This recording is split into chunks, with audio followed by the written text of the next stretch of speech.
BJP ये समझती है कि ताकत के बलबूते के ऊपर किसी को कुचल देंगे, गोलियां चला देंगे, लाठीचार्ज कर देंगे, टीयर गैस बरसा देंगे, झूठे केसों में जेल को भिजवा देंगे। आप सब चीज कर सकते हैं, मगर आप सुन लो इस बात को कि हम ये सब चीज को उसका सामना करने के लिए तैयार हैं, क्योंकि CAA की लड़ाई, NPR की लड़ाई, NRC की लड़ाई मेरी जिंदगी की लड़ाई नहीं है, मुल्क के मुस्तकबिल की लड़ाई है। अगर हमको मरना पड़ा तो मरेंगे, सुनो वजीर आजम। अगर हमको आपके जुल्म का शिकार होना पड़ा तो होंगे इंशाअल्लाह ताला। अगर हमारी मौत आपके बंदूक की गोली पर लिखी है तो मेरा मुकद्दर है, तुम्हारा जुल्म नहीं, वो मेरा मुकद्दर होगा और मैं जामे शहादत को फख्र के साथ पी लूंगा, मगर मुल्क पर आंच आने नहीं देंगे। ये लड़ाई मुल्क की लड़ाई है, ये लड़ाई भारत के मुस्तकबिल की लड़ाई है, ये लड़ाई भारत के उन अजीम मुजाहिदीन आजादी, चाहे गांधी हो, अंबेडकर हो, नेहरू हो, राजेंद्र प्रसाद हो, मौलाना अबुल कलाम आजाद हो, जौहर बरदरान हो, सुभाष चंद्र बोस हो, भगत सिंह हो, चंद्रशेखर आजाद हो, अल्लामा फजल खैराबादी हो, रेशमी रुमाल के मुजाहिदीन हो, जिन्होंने माल्टा की जेलों में अपनी जानों को कुर्बान कर दिया, उनके ख्वाबों को इंशाअल्लाह ताला हम चिकनाचूर होने नहीं देंगे, नहीं देंगे, नहीं देंगे। ये हमारी लड़ाई है।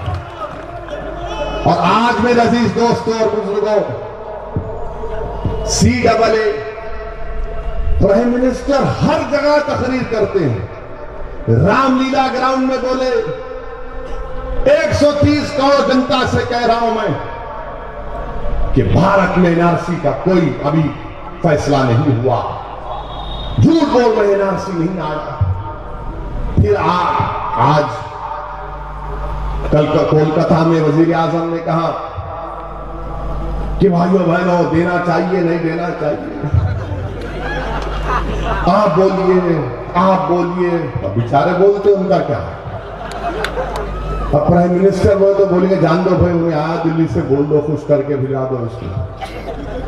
वजीर आजम, क्या ये सच नहीं है कि पहला सदर जमहूरिया का जो खुतबा हुआ जून या जुलाई में, उसमें सदर जमहूरिया ने ये बात कही नहीं कही कि मुल्क में NRC आएगा? क्या आपके होम मिनिस्टर, इस मुल्क के होम मिनिस्टर जनाब शाह ने लोकसभा में मेरा नाम लेकर नहीं कहा कि ओवैसी जी सुन लीजिए NRC आएगा? क्या आपके मिनिस्टर्स ने पार्लियामेंट में जवाब नहीं दिया कि NPR NRC होगा? मगर वजीर आजम, आप जिस अजीम ओहदे पर फायज है, वो अजीम ओहदे को का खास ख्याल रखिए। वो जेब नहीं देता कि आपको, भारत की जनता को आप झूठ कहें। आप जानते हैं कि हम आपकी तरह पढ़े लिखे नहीं है, मगर थोड़े पढ़े लिखे हैं, थोड़ा आमुख्ता ही पढ़े मगर पढ़े लिखे।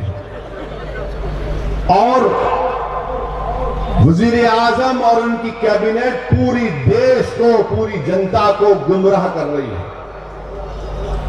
बार बार बोल रहे कि सिटीजन अमेंडमेंट एक्ट सिटीजनशिप देता है, लेता नहीं है।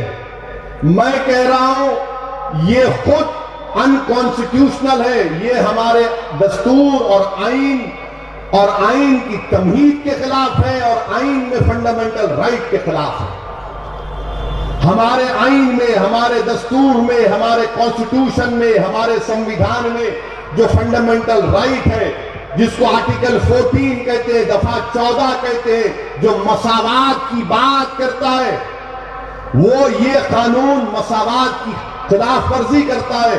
और सुप्रीम कोर्ट के कई मुकदमे, जिसका नाम केशवानंदा भारती मुकदमा, बुम्बई मुकदमा और हालिया वो शायरा बानो का मुकदमा ट्रिपल तलाक का, जिसमें सुप्रीम कोर्ट ने कहा कि मसावात फंडामेंटल राइट है, कोई हुकूमत इस आवाम से उसको छीन नहीं सकती, कोई उसके खिलाफ कानून नहीं बना सकती। सबको सिटीजनशिप देंगे आप, मगर लफ्ज इस्लाम और मुसलमान को नहीं देंगे। क्यों नहीं? पाकिस्तान में हिंदुओं पर जुल्म हो रहा है, अफगानिस्तान में सिखों पर जुल्म हो रहा है, बांग्लादेश में जुल्म हो रहा है। आप दीजिए सिटीजनशिप उनको, मगर मजहब के नाम पर मत दो। कस्मा पुरसी के आलम में अगर आते हैं तो दो, इंसानियत के नाते दो, ह्यूमैनिटेरियन के नाते दो। बल्कि मैं तो मुतालबा करता हूं कि इंटरनेशनल रिफ्यूजी कन्वेंशन आप क्यों नहीं साइन करते? साइन करो ना, मगर मजहब के नाम पर कानून कैसे बनाते आप? मुझे गम इस बात का हरगिज नहीं खाना रहेगा कि पाकिस्तान, बांग्लादेश या अफगानिस्तान से कोई मुसलमान आएगा। मुझे गम इस बात का है कि मैं मुसलमान हूं, मैं इस मुल्क का बाइज्जत शहरी हूं। क्योंकि मैं मुसलमान हूं, आप कानून से मुझे दूर रख देते हैं। मेरा ताल्लुक क्या है? मैं भारत का शहरी हूं और रहूंगा।